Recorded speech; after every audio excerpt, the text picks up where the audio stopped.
Having a good job interview can be the difference in getting a job or missing out on a job you really want. How you sound on paper is important, but nothing will supersede the interview and how you come off in real life. Don't get caught so focused on the application process and throwing resumes around that you fail to prepare for the interview. Be prepared, go into the interview with strategies in mind, and make sure you can handle yourself appropriately. Unfortunately, there are a number of common mistakes that people make that can cause an interview to go sideways. These mistakes may not be obvious failures, but they will most likely cost you the job in the end.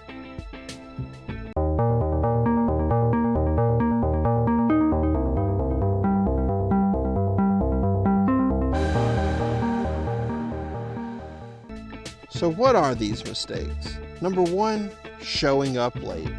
There are legitimate reasons to show up late to an interview, and most employers are aware of this.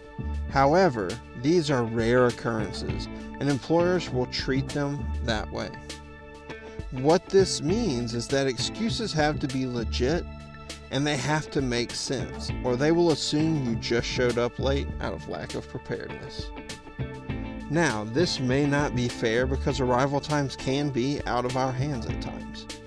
Employers will want employees who manage their time well. The reality is that with good time management, most delays can be overcome and still result in an on-time arrival. Most people run late because they've poorly managed their time and didn't adequately prepare to be there on time. So don't fall into this category. Give yourself extra time and get to your interviews early. Number two, poor first impression. Here, we're talking about that initial introduction. People tend to get overly excited or nervous when having an interview. Most employers will expect some level of discomfort from interviewees. However, they will expect you to put your best foot forward. When showing up and initially meeting the team, have some professionalism. Don't be overly casual and come across as if you're not taking it seriously. Additionally, don't let your nerves get the best of you and come off too awkwardly. First impressions only happen once, so if you plan on practicing anything, make sure that initial greeting is on the list. I would go so far as to have a couple of different greetings and use them all. Some companies will have you check in at the front desk, but what they don't tell you is they will often ask that front desk person for their general opinion of you. This is particularly true if you find yourself checking in with an overly chatty receptionist. They may be attempting to get a feel for who you are and what type of person you are. So have multiple introductions prepared, so as you meet multiple people, you can greet them all differently. Number three, no interest in the employer or industry. You might be surprised at the number of people who interview at companies that they know nothing about. This can even apply to the industry, as in healthcare, accounting, or investing. An easy way to get a leg up on the competition is to have an interest in the company you're interviewing at. Know something about the company, what they do, or even something they've done in the community recently. Understand healthcare or investing and be able to speak to how your skill set will fit well. If you can casually throw in comments and knowledge about a company or their industry, it will make a lasting impression on the people interviewing you. Number four is getting frustrated with questions. It's the job of those interviewing to determine if you are capable of doing the job and if you're a good fit for the company. This often means that questions can come off as harsh or blunt, and many times this is intentional. Employers will want to see how you handle pushback, and tough questions are a great mechanism for putting pressure on a candidate. Take a breath and answer honestly and openly. The worst thing you can do is to take offense, or even worse is to show that you've taken offense. Remember, the only thing these people know about you is what you have shared with them. This means we shouldn't take it personal, as they are simply trying to figure us out. Number five, having no questions. Almost every interview you will go to ends with some variation of them giving you a chance to ask questions. Don't waste this opportunity. Anyone applying to a job is going to have a million questions because odds are you have very little understanding of what the job truly is. Employers know this and often anticipate and even expect you to have questions. To end an interview with 0 questions can mean one of 3 things. You legitimately have no questions, you lack interest in the job, or you haven't prepared well enough to know what to ask. Now, you may not have any questions, but there's a good chance the interviewers will think it's one of the other 2.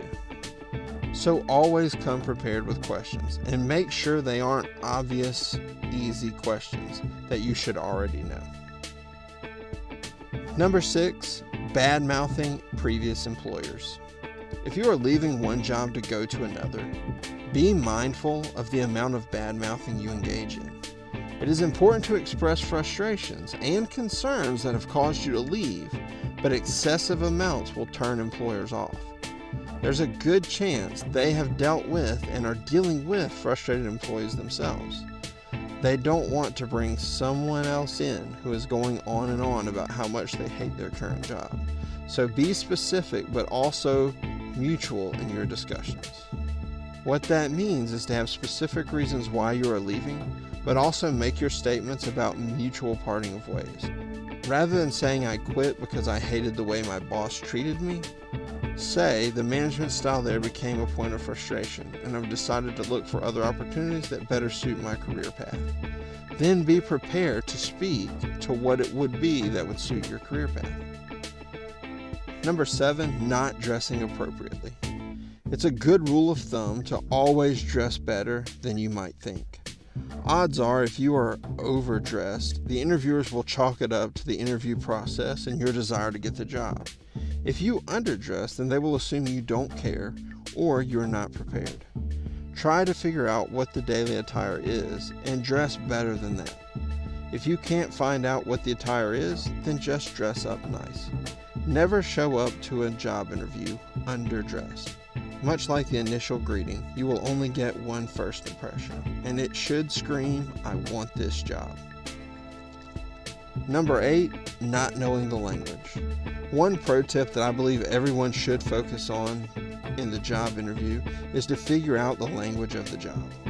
Most jobs have a language, terminology, and common understandings that are associated with them. Learn what those are and practice speaking to them.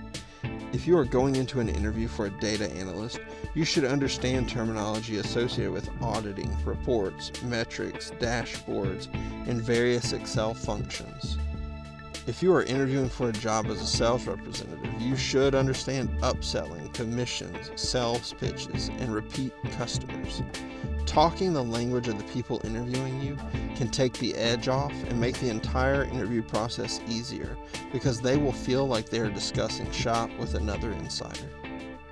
Avoid these 8 common mistakes when participating in job interviews. Make sure that you dress the part, have a good greeting, and are well prepared. The interview is typically the last step before a company decides on a candidate, which means it's often the last chance you'll get to sell yourself. Don't mess it up by making a common mistake. If you enjoyed this video and you would like to see more content like this, please subscribe and hit the notification bell so that you're notified of any of our upcoming videos. We'll see you guys next time.